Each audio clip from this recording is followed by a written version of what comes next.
Resources are available for residents impacted by wildfire at lacounty.gov/emergency. And I'm happy to report that the LA County CL415 Super Scooper that was damaged by the drone will be available for response starting at 11 a.m. today. Lastly, I ask all residents in the fire danger areas to develop your own wildfire preparedness plan. Go to fire.lacounty.gov/RSG for Ready, Set, Go, and get set to leave early if you receive an evacuation warning or order. And please double check to make sure that your cellular device does not have your emergency alerts silenced. I would now like to introduce Jerry Magana, Deputy IC, CAL FIRE, Incident Management Team 2.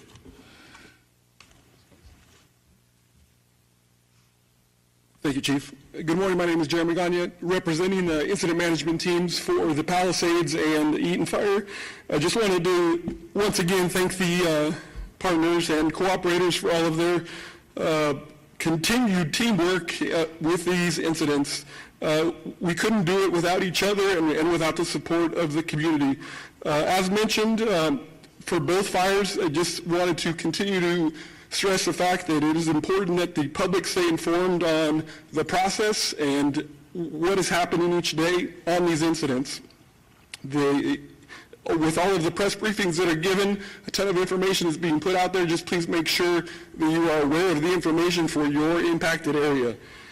As a whole, for both incidents, DINS inspections continue and will be thoroughly processed to get the latest information out to you so that you have the ability to gather that information and move forward within your process.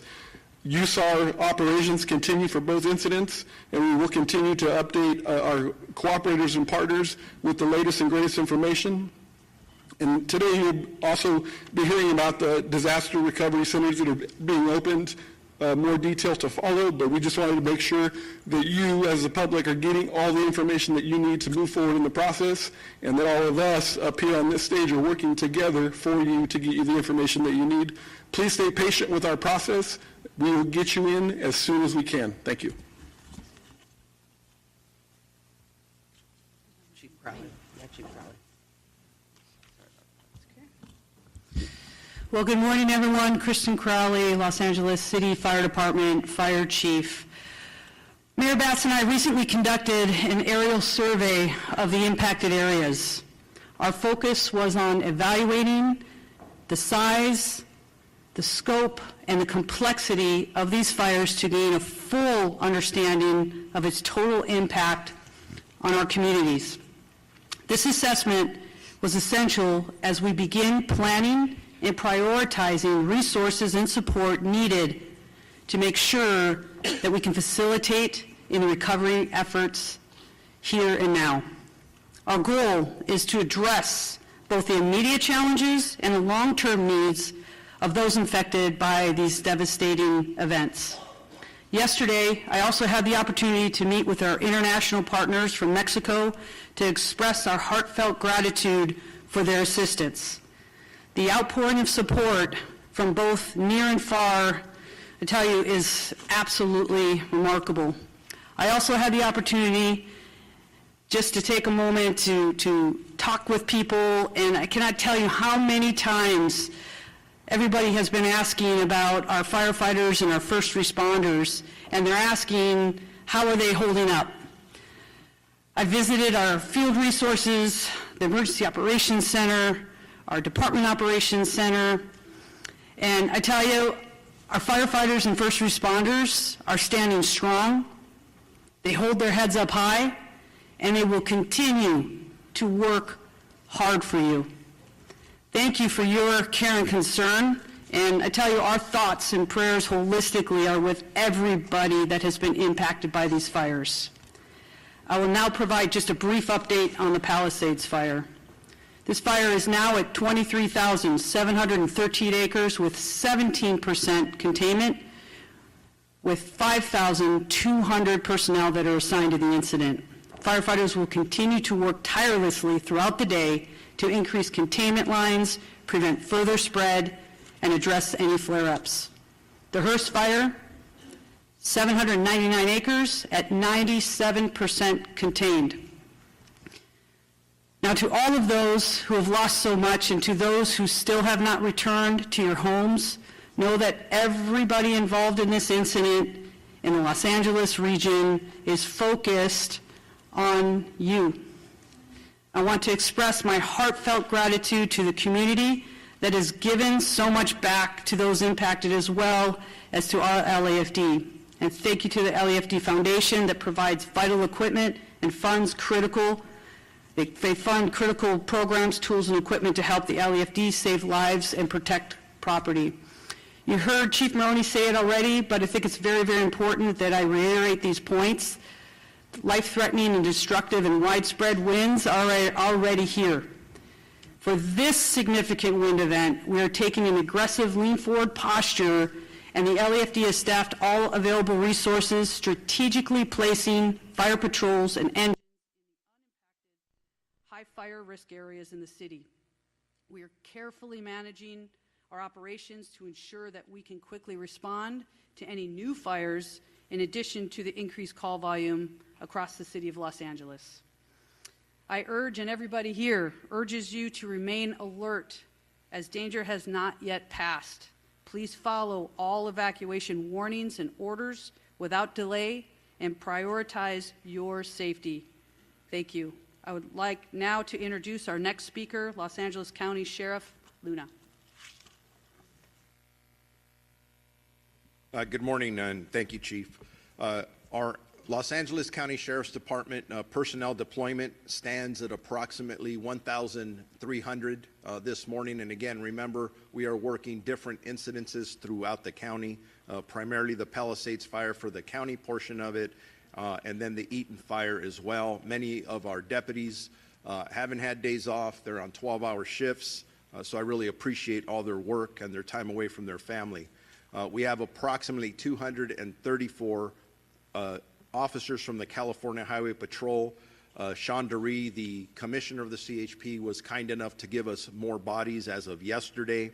We also are being assisted by 16 agents from the Drug Enforcement Administration, and they're not working narcotics. They are here assisting us, and we're getting calls from a lot of our law enforcement partners, so we're very grateful that they're here to assist us. We have well over 600 National Guards personnel that are deployed to not only the Los Angeles County Sheriff Department areas of responsibility, but the Los Angeles Police Department, Pasadena, Santa Monica, and other places as well. Evacuation orders, we have approximately 88,000 residents that are still under evacuation orders. And regarding evacuation warnings, we have approximately 84,800 residents that continue to be under warnings. There is a decrease in these numbers, but as our fire partners have stated, it is still very dangerous for the next 24 hours. So we're keeping a very close eye. That's why we have not downgraded the number of personnel. If fire tells us you've got to go here because the wind's blowing this way and we need to do evacuations, that's where we are going. I just want to remind everybody that the last time we had to evacuate people under an order, our deputies very heroically saved many people's lives, and they had to rescue people, and a lot of the people that were rescuing who waited till the last minute to leave the order or the evacuation order, many of them had significant burns on them. I just want to reiterate that when we're giving you warnings, that's the time you should probably think about going. Actually, we recommend you go. Don't wait till the order's given. We don't want you to impact your own life or the life of your loved ones. Repopulation conversations are absolutely active and ongoing. I don't want to get too much into that. I don't want people to start thinking everything's okay now. Everything's not okay yet. We'll get there. We'll get there together. But again, the wind's blowing and it's going to continue to blow. Curfew is still in effect. It was in effect last night. It's going to be in effect tonight again, starting at 6 p.m. all the way to 6 a.m. This is for the impacted evacuation order areas. If you do not live there, have any business there, say this every day, don't go. Why am I repeating it? Because we continue to make arrests for this violation. I don't want to make more arrests, so please stay away from there. We understand that our residents want to go back to their homes, but this is a disaster area. Chief Maroney mentioned it. As soon as it is rendered safe, we will try and prioritize getting you back home. We understand that is important.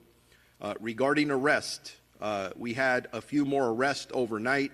Our total, when I give totals, this is for the LA County Sheriff's Department area only. It doesn't count LAPD, Pasadena, and other agencies. We are up to 39.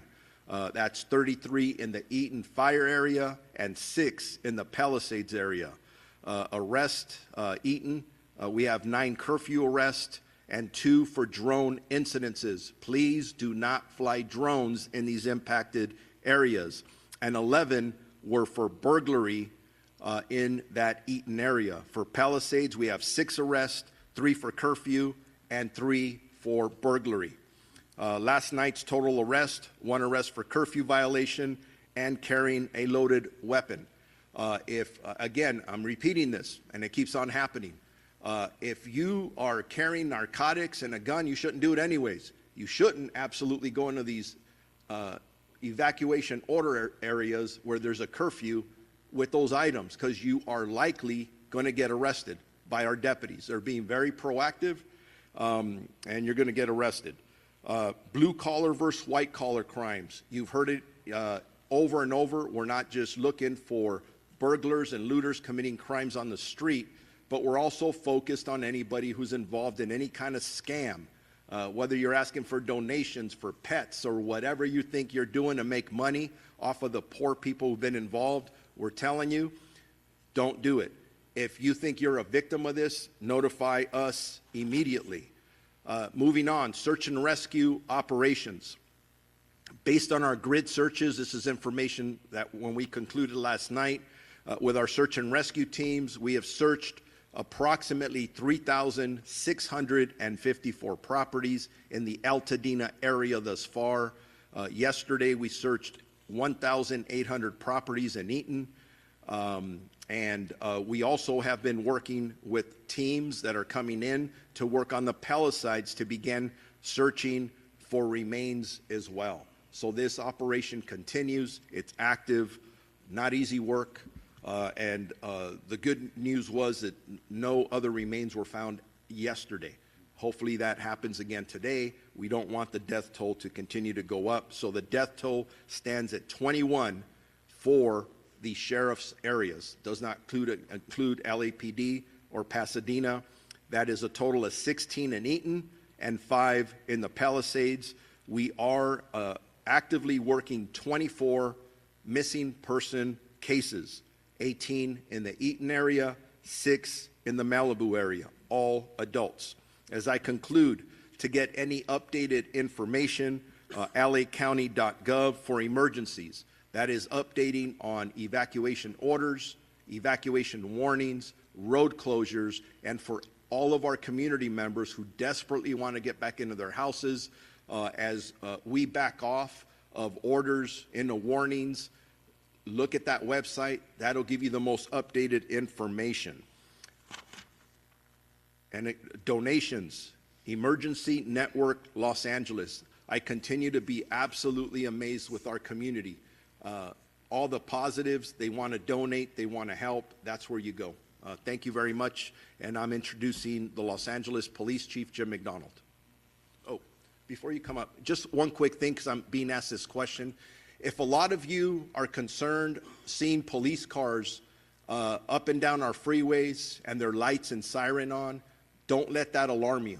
Whether it's sheriff cars, LAPD cars, CHP cars, we're responding in tandem as they're being requested by the incident commanders to respond to several different locations. Those are your tax dollars at work, our men and women working their butts off. They're getting to one place to another as quickly and as safely as possible. Now Jim McDonald's coming up. Well, good morning. I just want to let everyone know that as we enter into another period of dangerously high winds, we remain deployed and ready to assist with any additional evacuations should that need arise. While peak winds are not expected to be as strong as last week's wind event, they still pose a tremendous threat. And if you're asked to evacuate, please listen to all evacuation orders, as they are meant as a life-saving measure. As has been the case over the last few days, LAPD is focused on maintaining your safety and the safety of your properties as we move forward. As far as deployment goes, LAPD officers are still performing increased patrols in the areas impacted by the fires, and we ask for your continued cooperation, especially with our officers who deployed at various checkpoints throughout the evacuation zones. We understand the frustration and your desire to see your homes firsthand, but until CAL FIRE tells us that the impacted areas are safe for repopulation, we can't allow you to return. For the upcoming 24-hour period, LAPD will continue to deploy approximately 750 officers to the impacted areas with support from the Los Angeles Airport Police, Port Police, and the National Guard. They have 200 soldiers assigned to the Palisades event, and we're certainly grateful for their support. We're supporting the fire area with these badly needed resources while continuing to respond to calls throughout the city. I'd like to thank our LAPD officers and everybody who's represented by those who are standing here today, who are working on overtime away from their homes and families, going the extra mile to keep Los Angeles safe. On the missing persons front, we're still actively investigating all reports of missing persons and have dedicated resources to these efforts. As of this morning, we have 34 people reported missing. 21 of them have been found safe. Of the 13 remaining, 2 have most likely been found deceased but have yet to be positively identified. 11 remain unaccounted for. In total, 3 fatalities that are fire-related. 1 fatality died at a hospital but was not reported missing. On the arrest front, we've made 14 arrests. Failure to obey curfew were 3 of those. Impersonating an officer, 1. Impersonating a firefighter, another. Unauthorized entry to a closed emergency area, 2. DUI, 1, vandalism, 1, possession of ammunition and burglary tools, another 1, burglary, 2, and conspiracy to commit burglary, 2 additional. We have 3 noteworthy arrests throughout the, although outside the fire zone, very significant to our efforts as we continue to battle fires that threaten our community. On Sunday night, our North Hollywood officers responded to a call of a possible arson suspect who was using a barbecue lighter to light fires. Officers arrived on the scene, and the suspect was arrested for an outstanding felony warrant for arson and booked into Van Nuys Jail. On Monday, 2 additional arrests related to the fires. The first took place at 5700 Van Nuys Boulevard at approximately 16:30 hours. Our West Valley officers responded to a radio call for an arson suspect who had ignited a nearby brush. Upon arrival, LAFD was at scene, extinguishing the fire, and directed the officers to the possible suspect, who was taken into custody there. The suspect was booked for arson, again at Van Nuys Jail. Our second arrest took place at 11820 San Vicente Boulevard in West LA area. Officers responded to a radio call of an arson suspect at the location who had ignited a nearby trash can, which was extinguished by the LA City Fire Department. Citizens directed the officers to the suspect location, where he was then taken into custody without incident. Video from local businesses showed footage of the suspect starting fires in that area. He was booked into our jail for arson. On looting front, excuse me, looting is not just a crime against property, it also takes away any sense of security from evacuated residents, and certainly it's not being tolerated at all. LAPD officers are working around the clock to prevent looting in impacted areas and will identify and apprehend those responsible. However, we cannot do this alone. We need your help. And as you heard from the accounts I gave you, it was residents of our city and county who have stepped forward, made observations of people lighting fires, called the police, we responded, and were able to take them off the street. So thank you for those who have been involved in that, and I ask for your vigilance as we move forward. We're asking all members of our community to join us in this effort by reviewing your personal security footage, whether from Ring cameras, home security systems, or any other recording devices. Even seemingly small details can make a big difference in our ongoing investigations. If you notice anything suspicious or potentially connected to these incidents, please report it to us immediately, and you can do so anonymously through Crime Stoppers by calling the LA Crime Stoppers at 800-222-TIPS or by visiting lacrimestoppers.org. You can also provide information regarding the Palisades fire by submitting tips by texting ATFLA to 63975 and then follow the link to be able to create a report. Our collective safety depends on the partnership between police and our community. Together we can ensure that those responsible for these crimes are brought to justice and that our neighborhoods remain safe. Sheriff Luna talked about the curfew. Likewise, in the city, the curfew order will remain in place tonight from 6 p.m. to 6 a.m., and unless you're public safety personnel or disaster workers, you have no business being at these locations, and if you are in those areas, you are subject to arrest. As I've mentioned, we've already made a number of arrests for individuals who are not listening to these orders, and we want to be very clear about that we will find you if you're out there and you will be arrested. Please allow our teams to focus on the recovery efforts. Enforcing a curfew helps us identify individuals who have no businesses in these areas and also protects public safety personnel who are operating in darkness and often very, very difficult conditions. In closing, I want to reiterate that our department is committed to the recovery efforts, and for however long that will take, we will continue to work alongside our other partners to make sure that our community has the resources that you need to recover and ultimately rebuild. Thank you for your patience and cooperation during this difficult time. Now I'd like to introduce LA County Public Health Chief Deputy Director, Dr. Anish Mahajan. Doctor. Good morning, Anish Mahajan, LA County Department of Public Health. I want to begin by sharing our heartfelt condolences and extending our deepest sympathies to those who have lost their homes and endured profound devastation caused by the fires. Please remember that you are not alone, and we stand with you during this incredibly challenging time. To our first responders, we are deeply thankful for your remarkable courage and relentless efforts in the face of such overwhelming adversity. I would also like to take a moment to acknowledge each of our county supervisors, as well as the mayor, for their steadfast commitment and compassionate guidance, as well as the county and city fire departments, along with the many partners whose exceptional teamwork has been invaluable during these difficult times. Now, the impact of the wildfires has been far-reaching, leaving individuals and families not only grappling with the losses of their homes and cherished belongings, but also facing urgent health and medical challenges. Many have been displaced, separated from their usual health care providers, and are in need of essential medications. In response, Public Health will be establishing a Medication Access Assistance Service Center at each of the disaster recovery centers starting today.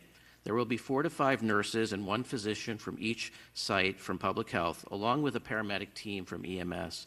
Nurses at the sites will assist families with information, education, referrals for clinical health concerns, including getting access to medications for those who lost their medications in the fire by helping them connect with their pharmacy or their usual provider. If refills are unavailable or if they face challenges in connecting, the nurses at each site will connect with the physicians and pharmacists that we have at the Department of Public Health telehealth service to provide new prescriptions to bridge families until they can connect with their usual source of care. For patients needing assistance with treatment for opioid addiction, the Medical Assist Therapy, the MAT consult line at 213-288-9090, that's 213-288-9090, is able to offer these prescriptions and operates 7 days a week from 8 a.m. to midnight. I'd also like to say a couple of words about the high winds that we're expecting in air quality. The South Coast Air Quality Management District has issued a wind-blown dust advisory due to the strong winds that we're going to see starting this afternoon.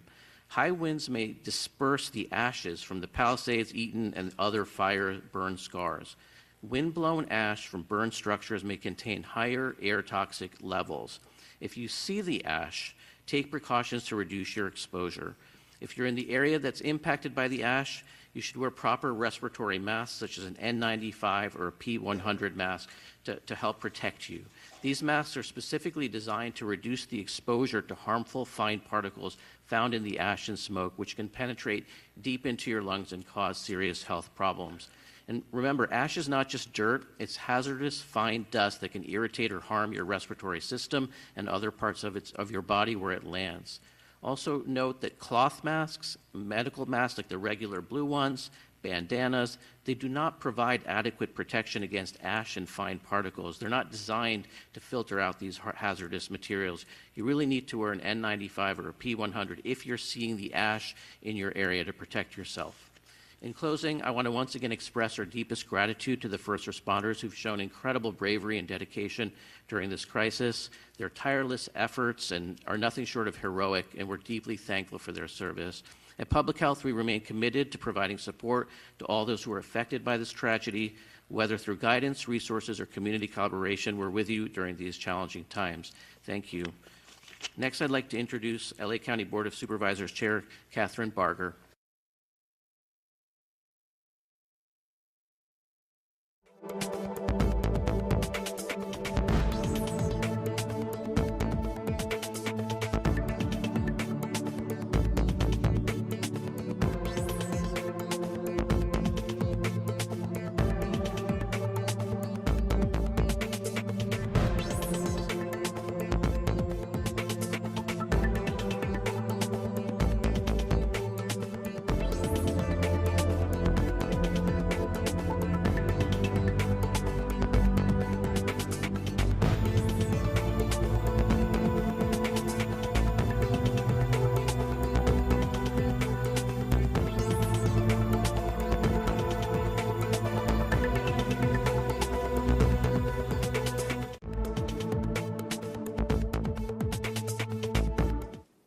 Transparent answers about how they will be supported through the recovery process.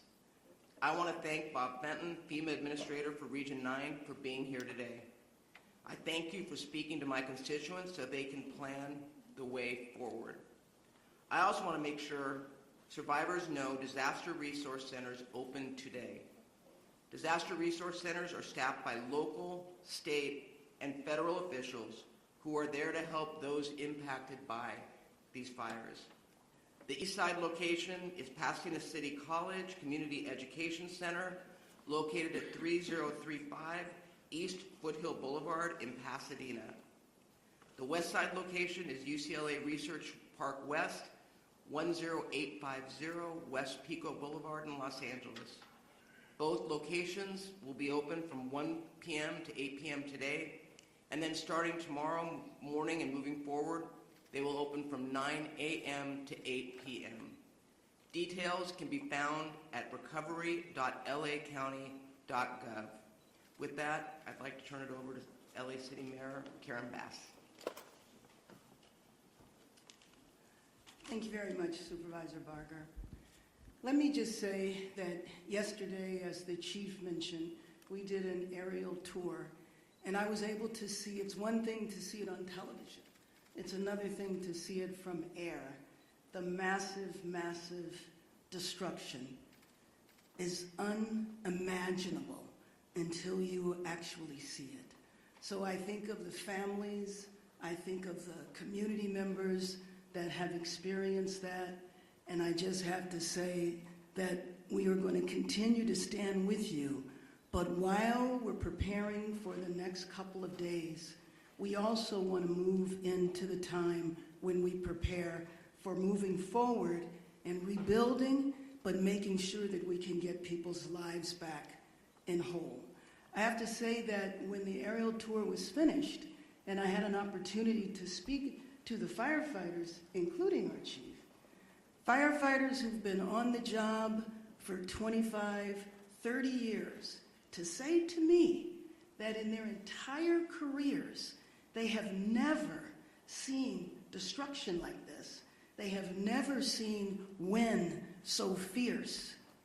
In Los Angeles, in California, we don't know hurricanes, but imagining a dry hurricane and thinking about what they went through and their lives on the line. From the air, we could see people on the ground clearing brush and doing everything that they needed to prevent the next tragedy. So everybody wants to know how to help first responders. Well, the way you can help first responders, and you've heard this from other speakers, is to be prepared. So if you hear that your area is under a warning, then get packed right away. If the order is to evacuate, then evacuate immediately. But as was recommended earlier, evacuate if you have the warning, because if you remember a few days ago when the fires were at its worst, people had difficulty getting through traffic. So thinking of moving forward, yesterday I signed an executive directive to begin to lay the foundation policy-wise for the rebuilding effort. We're going to make it through these next few days, but we want to begin to think about how we rebuild the massive destruction that I saw from the air. We don't want people burdened by red tape and bureaucracy. So my executive directive addresses that. It addresses streamlining the debris removal. It talks about actually immediate action that we can take to make 1,400 units of housing available immediately. Again, that was stuck in the process, but given what we're dealing with now, that process has to go. And then establishing a framework to secure additional regulatory relief and resources. As was mentioned, the assistance centers will start today. The first ever disaster recovery center for victims of the Palisades and Hertz fires will open, which will help people who have lost vital records, birth certificates, driver's license, Social Security, etc. Help those who have experienced loss or damage to their homes apply for disaster relief loans, and provide referrals. We heard the public health officer say that nurses will be available at the disaster recovery centers, but also mental health counselors will be as well. So for more information, you can go to lacity.gov. So the center opens at 1 p.m. this afternoon at the UCLA Research Park, and starting tomorrow will be open from 9 a.m. until 8 p.m., 7 days a week. And that's a commitment that every single day we will be addressing people putting their lives back together. So I want to thank UCLA Chancellor Julio Frank. I want to thank Gary Michelson. The South Coast Air Quality Management District is recommending that Angelenos wear the well-fitting medical-grade mask while outside. The City of Los Angeles has distributed hundreds of N95 masks throughout Los Angeles in public libraries, recreation centers, and senior centers, and local nonprofits, and we encourage families to pick up their masks today. And finally, I want to acknowledge the thousands of Angelenos who have come together all across the city to help. I'm sure you've seen on the nightly news, hundreds, thousands of people just showing up with providing resources and supplies for victims. But I also want to thank Disney, Netflix, the Wasserman Foundation, Hilton Foundation, Annenberg, SNAP, and so many others for donating millions of dollars to relief efforts. The California Community Foundation's effort has resulted in $14 million and over 20,000 donors. LA, we stand together. We will do what we need to do to be safe over the next couple of days, and then we rebuild. We will rebuild Los Angeles and make Los Angeles the world-class city that we are. And with that, let me introduce Supervisor Lindsay Horvath.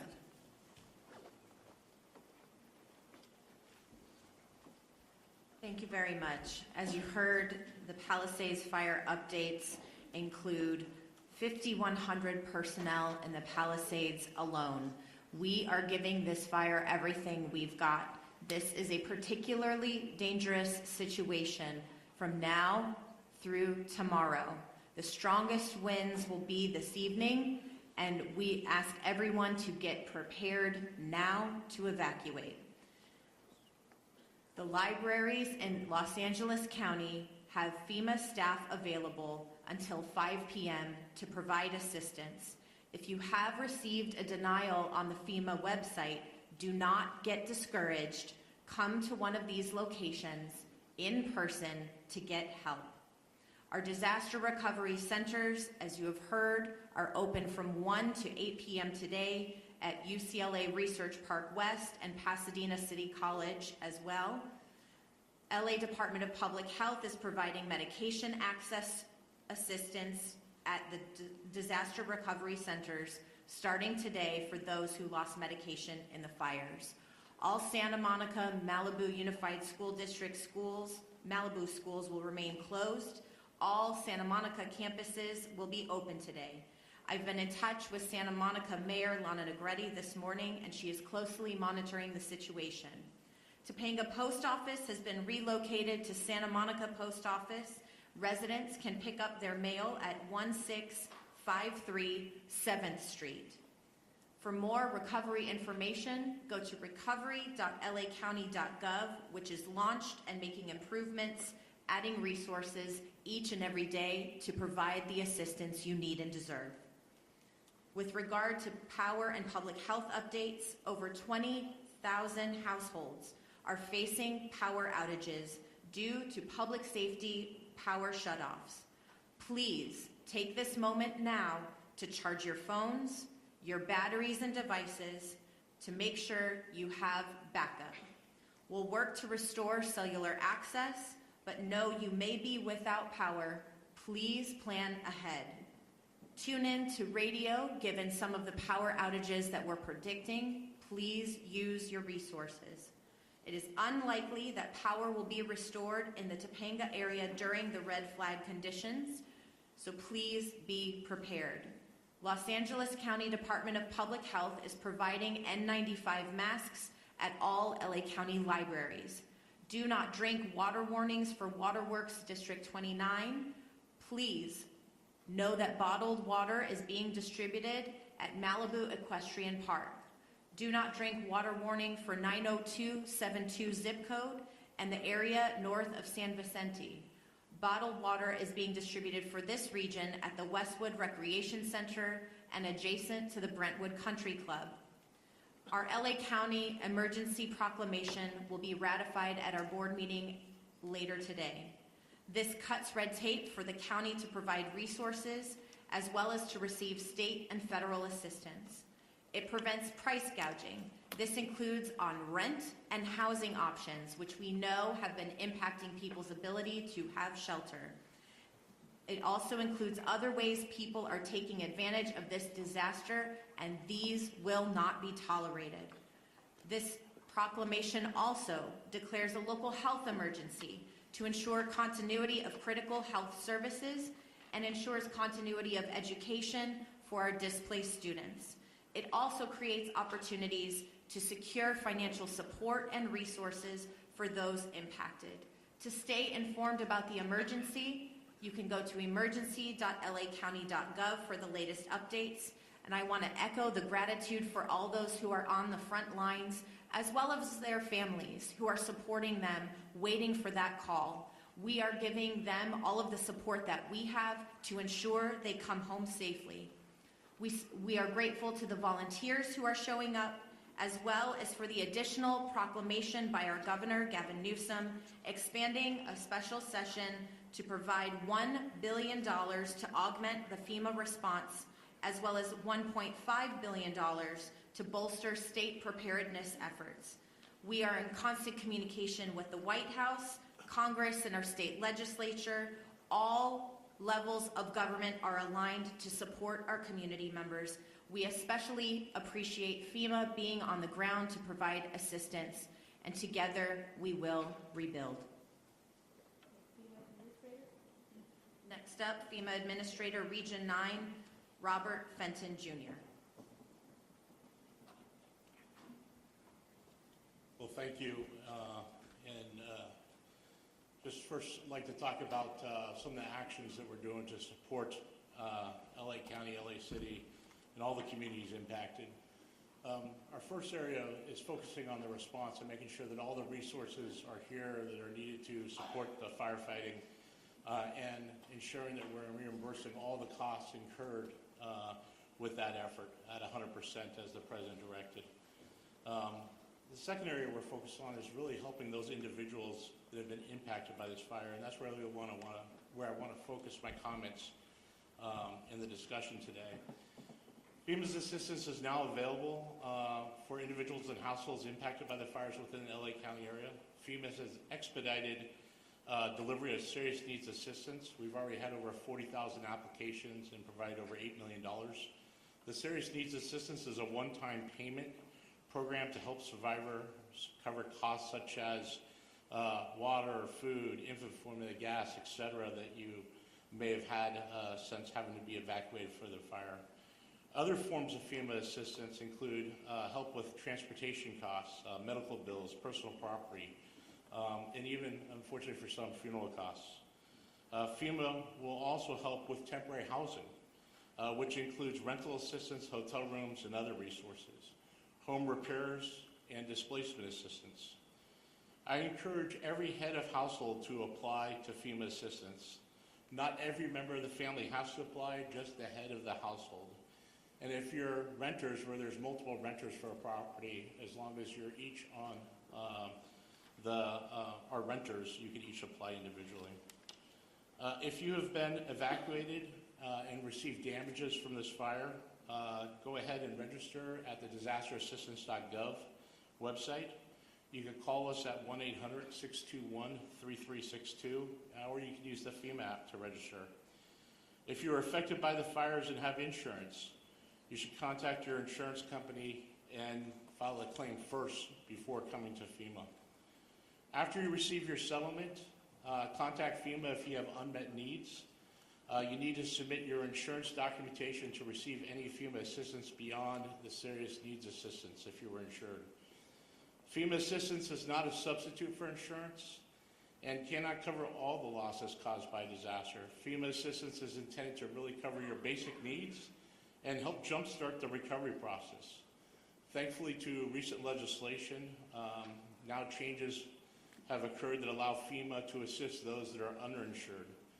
However, our maximum grants are $43,600, and there's two different categories for those. So that is the maximum assistance we can provide. There's other federal agencies, such as SBA, that could do low-interest loans, and there'll be other forms of assistance to help with some of those unmet needs. We have FEMA staff at various sites across the community to help you apply for FEMA assistance, and are embedded in the first two local disaster recovery centers opening today at 1 p.m. Again, if you're going to go to the recovery center and seek assistance from FEMA with your application, I'd ask that you start the process and register online so our individuals can help you with your application and bring your registration number and any identification you have. I'm working closely with the state of California and local partners to assess the ongoing situation and determine what other FEMA support may be most effective to the communities that have been impacted by this fire. One of the things I wanted to address, and the sheriff talked a little bit about it earlier, is fraud. And unfortunately, we see it common after disasters. Why we hope the best from people. Unfortunately, there's some out there that have other objectives in mind. And so please go ahead, and if you hear of fraud, communicate it. Anyone representing FEMA will give you identification if they are talking to you about your application. And we recently launched a rumor webpage on our disasterassistance.gov webpage, and you could go into it and just search common rumors. And there's a list of rumors that are out there right now. I just want to address a couple of those. One of them is that we will provide vouchers to help you with housing. All the assistance we provide is financial assistance, and it'll be directly deposited into your account. So we don't provide vouchers. There may be other organizations, nonprofits, that may provide some type of voucher, but we don't at FEMA. Another rumor was that we will cover 100% of the uninsured costs. Again, we provide up to 2 grants at $43,600 is the maximum assistance we can provide. The state, if you receive a max grant, adds $10,000 to that. There's other federal agencies that can provide assistance above that, but we will only help those that are underinsured, and we can't duplicate benefits from those that are insured. The 100% in the President's declaration was specific to emergency costs for fighting the fire and for the debris removal, which we'll be focusing on in the days ahead, as the mayor outlined in some of her executive orders. And then everyone needs to go ahead and submit an application in order to receive assistance, and needs to make sure they have a registration number, and if you need help, should go to those recovery centers. Lastly, we continue to financially support all the costs associated with the response to the fires, and we have every federal agency here with us available to support any needs that the state, the county, or the local communities affected in the city have. With that, that concludes my comments. Thank you.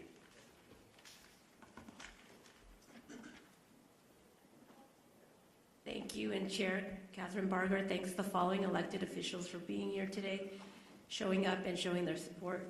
We have Los Angeles County Supervisor of the 1st District, Hilda Solis, Los Angeles County Supervisor of the 2nd District, Holly J. Mitchell, Congressman George Whitesides, and State Senator Sasha Renee Perez. This is the end of our press briefing. We will do one-on-one briefings. There will be a press gaggle for City Mayor over here on my left. And for other one-on-ones, please approach and we will connect you to the appropriate speaker. Thank you.